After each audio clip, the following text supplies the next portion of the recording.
जय हिंद दोस्तों।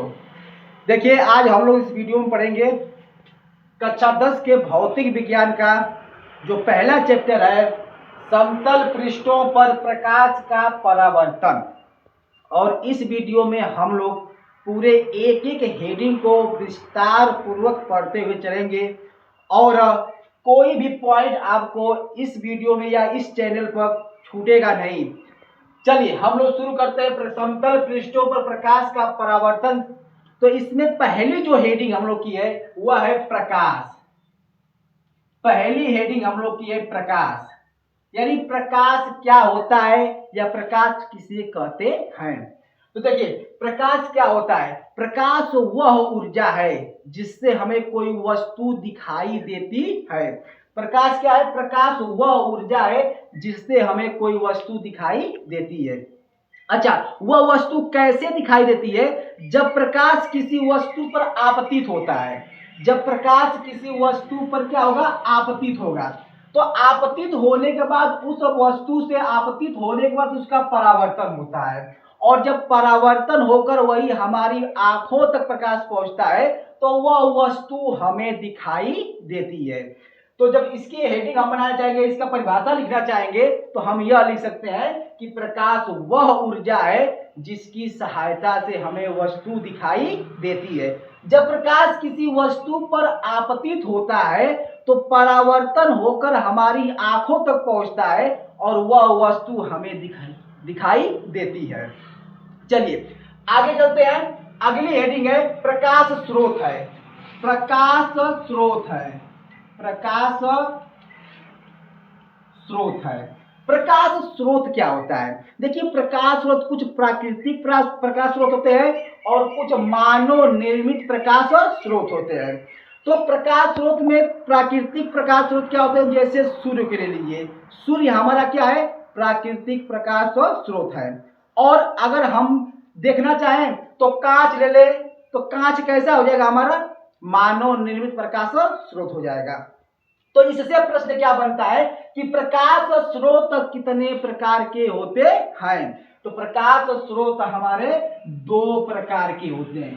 प्रकाश स्रोत दो प्रकार के होते हैं। एक होता है आपका दीप्त, दीप्त प्रकाश स्रोत होता है, और एक होता है अदीप्त प्रकाश स्रोत होता है। एक होता है आपका दीप्त प्रकाश स्रोत होता है, एक अदीप्त प्रकाश स्रोत होता है। तो यहां से आपका विकल्प का एक प्रश्न बन जाएगा कि प्रकाश स्रोत कितने प्रकार के होते हैं। तो यहां से आप टिक लगाएंगे कि प्रकाश स्रोत दो प्रकार के होते हैं। कौन कौन से?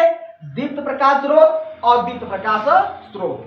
तो देखिए, अब परिभाषा क्या बनेगी कि दीप्त प्रकाश स्रोत किसे कहते हैं। दीप्त प्रकाश स्रोत किसे कहते हैं? तो देखिए, दीप्त प्रकाश स्रोत क्या होता है कि जिन प्रकाश स्रोतों में स्वयं का प्रकाश होता है, जिन प्रकाश स्रोतों में स्वयं का प्रकाश होता है उन्हें हम दीप्त प्रकाश स्रोत कहते हैं। जैसे में आपका इसका उदाहरण हो जाएगा सूर्य। इसका उदाहरण हो जाएगा सूर्य, या फिर हम जुगनू, जिसे बकजोनिया कहा जाता है अपनी भाषा में। तो दीप्त प्रकाश स्रोत की परिभाषा क्या बन गई कि जिन प्रकाश स्रोतों में स्वयं का प्रकाश होता है उन्हें हम कहते हैं दीप्त प्रकाश स्रोत कहते हैं। और दीप्त प्रकाश स्रोत क्या होता है?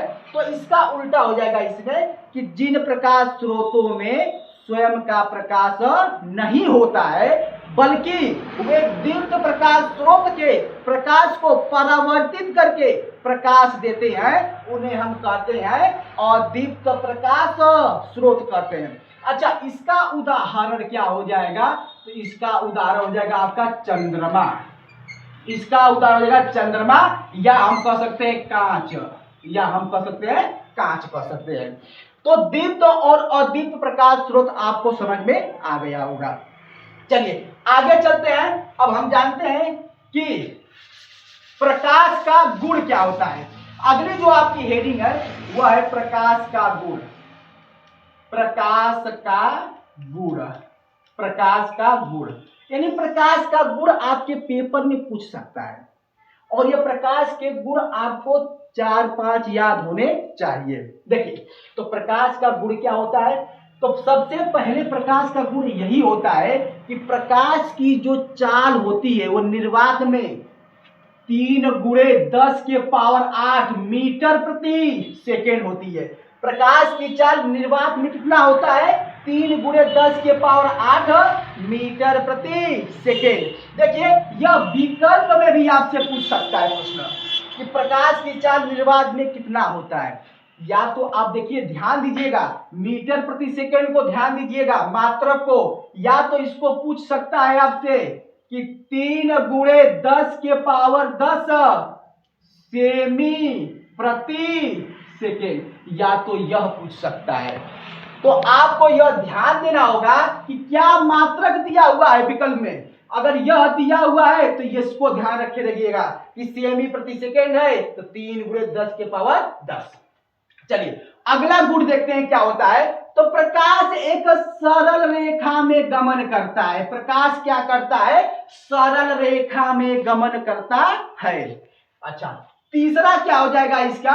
जब प्रकाश एक माध्यम से दूसरे माध्यम में प्रवेश करता है, जब प्रकाश एक माध्यम से दूसरे माध्यम में प्रवेश करता है, जैसे मान लीजिए कि यह आपका ऊपर का वायु है और नीचे जल है। जब प्रकाश वायु से जल में प्रवेश करता है तो वह अपने मार्ग से, पथ से विचलित हो जाता है। तो प्रकाश का एक बहुत बड़ा गुण है कि प्रकाश जब एक माध्यम से दूसरे माध्यम में प्रवेश करता है तो अपने पथ से विचलित हो जाता है।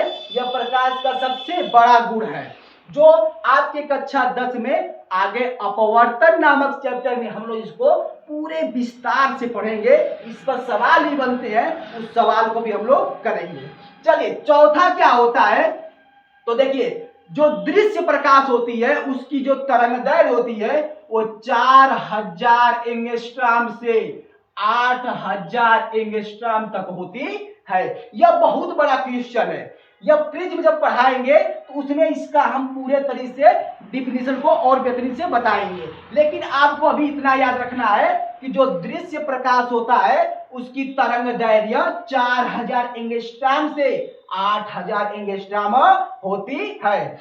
और देखिए पांचवा इसका क्या गुण है कि जब प्रकाश किसी समतल या चिकने सतह से उसका क्या होता है? परावर्तन हो जाता है। प्रकाश का किसी चिकने या समतल पृष्ठ से उसका परावर्तन हो जाता है। तो यह आपके 4-5 महत्वपूर्ण जो प्रकाश के गुण हैं इसको आपको याद रखना है और पूरे विधिवत तरीके से एक नोट बनाना है। हम आपको पूरे विधिवत तरीके से इस पर अपने YouTube चैनल पर अच्छे तरीके से एक प्रॉपर नोट बनाते हुए चलेंगे और पूरे अपने हाथ से लिखते हुए, ऐसे समझाते हुए हर एक टॉपिक को, कोई भी टॉपिक इसमें छोड़ा नहीं जाएगा और पूरे टॉपिक को खूब अच्छे से हम आपको पढ़ाएंगे। आपको बस क्या करना है कि अगर आप चैनल पर नए हैं तो इसको सब्सक्राइब कर लीजिए और ज़्यादा से ज़्यादा लोगों में शेयर कर दीजिए। चलिए मिलते हैं अगले वीडियो में, तब तक के लिए नमस्कार।